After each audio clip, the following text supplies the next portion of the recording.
Welcome back to Crawford-Clark Close-Up and our series of Harry Potter and Fantastic Beasts reviews. In the last two videos we've reviewed all 8 of J.K. Rowling's Potter films. Now it's time to explore the first 2 films in the Fantastic Beasts saga. Following his extensive work as director on the final 4 Harry Potter films, director David Yates was well versed in Rowling's magical world by the time he decided to board Fantastic Beasts and Where to Find Them. With J.K. Rowling on screenwriting duties, Beasts is an expanded form of Rowling's short book Fantastic Beasts and Where to Find Them, written by Newt Scamander, a book J.K. Rowling has on her Hogwarts students' lists of essential books for school. The book itself merely details all manner of magical beasts, where they reside, how to spot them, their characteristics, etc. To make it more cinematic, however, Rowling has developed this concept by bringing to life Newt and a host of interesting magical and muggle characters and creatures, and set the first story in the currently envisaged 5-film series in New York. From the outset, we know we're in for a different kind of film. Toto, we're not in Hogwarts anymore. The film opens in 1926 with Eddie Redmayne perfectly cast as the self-deprecating, unassuming lead Scamander, who brings his case of magical creatures into New York amid unrest in the city between magical and muggle, or no-mage, people, and destruction in the city by an unknown force. Scamander inadvertently stumbles upon a variety of characters, the first of which being one of Rowling's best creations, Jacob Kowalski, a no-mage who finds himself coming along for the ride, and the adventure begins. Scamander's primary reason for travelling to New York is for a stopover, as he's just completed his globe-trotting to document a vast array of magical creatures for a book he's planning to write.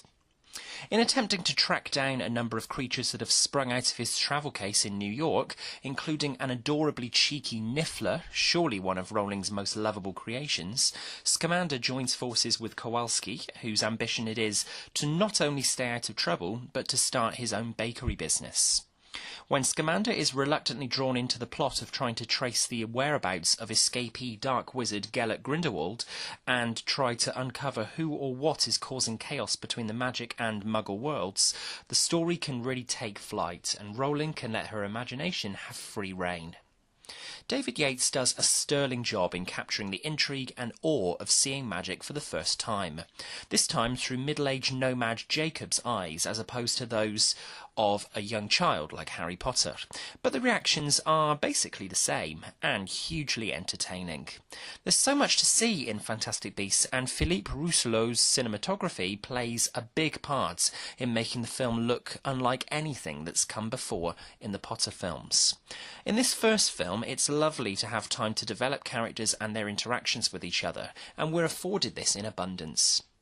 Eddie Redmayne is perfect casting as Newt, as is Dan Fogler playing Jacob, but there's a whole host of talent on show here, from Colin Farrell's mysterious Percival Graves and Ezra Miller's significant Credence Barebone to Alison Sudol's delightful Queenie, who becomes infatuated by Jacob, and Catherine Waterston's brilliant Tina, to whom Newt becomes increasingly more interested.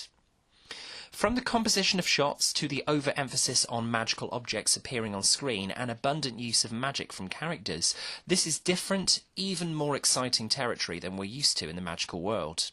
James Newton Howard delivers a grand score for the film, paying homage to the main notes of John Williams' signature Harry Potter theme, as well as perfectly orchestrating the light and dark of the story. The visual effects are spectacular in this first Beasts instalment, and the character reveal at the end of the film, though not entirely surprising, is executed very well in a way that only J.K. Rowling can do as well as she does. Fantastic Beasts does feel like a longer film than it actually is at times, but despite a little plodding in the second act, there's plenty to enjoy in this first outing, with promise, as the end credits arrive, of more surprises to come in later instalments. Whilst it doesn't feel as magical an introductory film to the magical world as Philosopher's Stone was for audiences all the way back in 2001, Fantastic Beasts and Where to Find Them is a confident debut story in a new magical saga that's going to stick around for a little while yet. From Crawford-Clark Close-Up, as we're sticking with the Harry Potter exam-style grades, Fantastic Beasts and Where to Find Them gets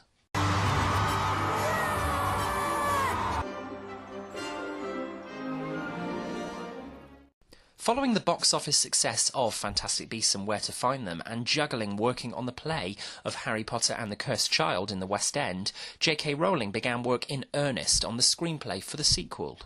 Entitled The Crimes of Grindelwald, principal photography began after Johnny Depp and Jude Law had signed on to the film in July 2017 at Warner Brothers Studios in Leavesden. We begin the film a year after the events of the previous, where Johnny Depp's Gellert Grindelwald has been unmasked, and the MACUSA, the Magical Congress of the United States of America, are transferring him from their maximum security prison to London to be tried for his crimes in Europe. In a thrilling opening sequence utilising as much visual effects trickery as possible, Grindelwald and one of his new followers, a MACUSA employee no less, evade capture and make for Paris. The both wonderful and burdening thing about Rowling's second Fantastic Beasts story is that Potter fans are treated to characters and settings made famous in the Harry Potter canon. We open on Newt appealing to the Ministry of Magic in London, a set recycled from the Potter series, to restore his international travel rights, which had been revoked at the end of the first film following his escapades in New York. Newt discovers that the only way he can have his travel rights restored is by aiding the Ministry in bringing in obscurial Credence Barebone, Ezra Miller's character from the previous film, who apparently did not die and has resurfaced in Paris. From here, Newt crosses paths with Jude Law's young Dumbledore, who acts perfectly nonchalant by insisting that Newt is the only one who can put a stop to Grindelwald, Dumbledore's old rival, and restore peace and order to the wizarding world. So far, so engrossing, but the biggest problem with this second instalment is that there is far too much exposition and standing around discussing what must be done, rather than actively making a difference. Redmayne is once again fantastic as Scamander, bouncing off Jude Law's surprisingly standout Dumbledore very well, but Law has so little screen time, and it's such a disappointment. The film works best when we return to familiar territory, Newt remembering his time at Hogwarts being taught by Dumbledore, and there are lots of nods to the Potter canon, but this is supposed to be Fantastic Beasts at the end of the day, its own beast. What has divided fans more than with any other magical film yet is Rowling deciding to change certain character choices she'd already set in place in the Potter series to accommodate a new series. And while the film's big reveal coming in the final moments is a strong one, it does make you wonder whether Rowling hasn't made an error in trying so hard to link Potter and Beast together so tightly. That being said, the effects work is incredible, James Newton Howard once again shines with a winning score, and the acting across the board is great, despite Johnny Depp having very little of substance to do in this film when considering the subtitle of the film references his character's crimes. Despite reportings of the lowest box office returns for any film in the Potter and Fantastic Beasts sagas to date in the US, a third film in the series is still expected in 2020. It's intriguing, to say the least, as to where Rowling will take these characters to next, as everything looks a little bleak come the end of this sequel, but she knows what she's doing with her characters, and we're already anticipating the further adventures in the canon. Let's just hope we have a more cohesive, less jam-packed entry in the series next time around.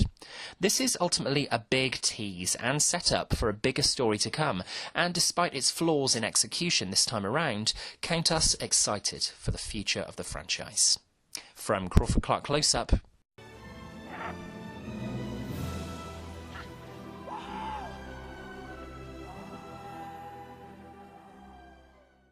So it's a mixed bag from the Fantastic Beasts canon so far.